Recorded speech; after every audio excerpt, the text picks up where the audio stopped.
Hoje, a gente vai apresentar as 3 inovações evolutivas fundamentais para a história dos vertebrados: a origem da mandíbula, o aparecimento dos membros pares e a evolução dos divertículos esofágicos. Essas 3 estruturas transformaram completamente a forma como os vertebrados se alimentam, se movimentam e respiram, e por isso são considerados marcos evolutivos. É importante a gente entender o que são os genastrostomata. Esse nome se refere aos vertebrados que possuem a mandíbula. E isso inclui a maior parte dos animais que a gente conhece hoje, que são os peixes ósseos, tubarões, anfíbios, répteis e os mamíferos, aves e mamíferos. A mandíbula permitiu uma revolução na alimentação. Os membros pares permitiram maior controle do movimento e os divertículos esofágicos deu origem à estrutura essencial, como os pulmões e a bexiga nadatória. E o nosso trabalho é seguir a partir de uma pergunta, que é como os vertebrados passaram de organismos simples, sem mandíbula, para os grupos que dominam os ecossistemas atuais. Bom, para a gente entender melhor a origem da mandíbula, precisamos voltar aos agnatas, que são os vertebrados primitivos sem mandíbulas. E eles tinham uma boca circular e se alimentavam por sucção. Os exemplos atuais que a gente pode encontrar são as lampeias e as feiticeiras. Nesses animais, existem estruturas repetidas chamadas de arcos branquiais, que originalmente serviam apenas para a respiração. E com o tempo, o primeiro arco branquial passou por uma transformação evolutiva muito importante, que a parte dorsal desse arco deu origem ao palato quadrado, que é a mandíbula superior, e a parte frontal formou a cartilagem de Meckel, que originou a mandíbula inferior. E essas mudanças aparecem claramente nos placodermos, que foram os primeiros vertebrados com mandíbula funcional.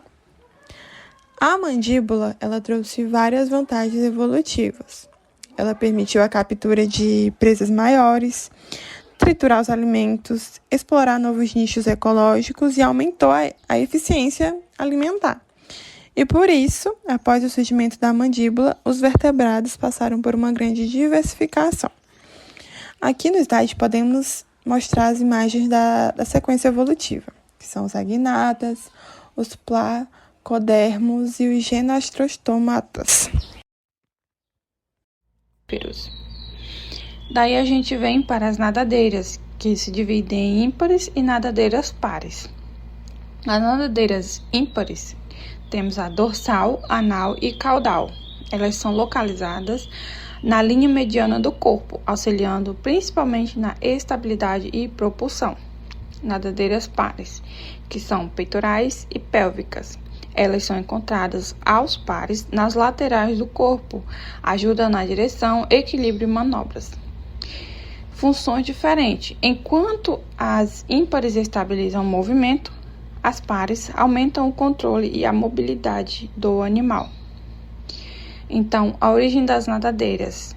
Temos uma hipótese das pregas laterais, que essa hipótese propõe que as nadadeiras pares surgiram a partir de pregas contínuas de pele localizadas nas laterais do corpo. Temos também a hipótese dos arcos branquiais modificados. Essa hipótese sugere que elementos dos arcos branquiais teriam sido modificados ao longo da evolução para formar as nadadeiras. Então, ambas explicam o surgimento das nadadeiras pares. E, apesar de serem diferentes, as duas hipóteses buscam explicar como surgiram as estruturas que deram origem aos membros vertebrados desses vertebrados terrestres. Então, podemos destacar que os arcos branquiais foram estruturas fundamentais na evolução dos vertebrados. A modificação do primeiro arco originou a mandíbula, que trouxe importantes vantagens adaptativas. Da mesma forma, o surgimento das nadadeiras pares melhorou a locomoção, o controle do movimento, contribuindo para a grande diversificação dos gnatostomatas ao longo da história evolutiva. Agora vamos para a terceira inovação, que é o divertículo esofágico. O divertículo esofágico é uma pequena bolsa que se forma a partir do tubo digestório. Ele possui nos peixes ósseos primitivos e a partir dele, evoluíram duas estruturas muito importantes, que foi a bexiga natatória, que é responsável pelo controle de flutuabilidade nos peixes, e os pulmões, que permitiram a respiração aérea e foram essenciais para a vida terrestre. Isso significa que pulmões e bexigas natatória têm a mesma origem embrionária, mas seguiram caminhos evolutivos diferentes. Essa inovação foi crucial para a diversificação dos vertebrados, tanto nos ambientes aquáticos quanto nos terrestres. E para fechar a apresentação, podemos dizer que a mandíbula permitiu novas estratégias alimentares, os membros pares possibilitaram maior controle de movimento e a transição para a terra, e o divertículo esofágico deu origem aos pulmões e à bexiga natatória.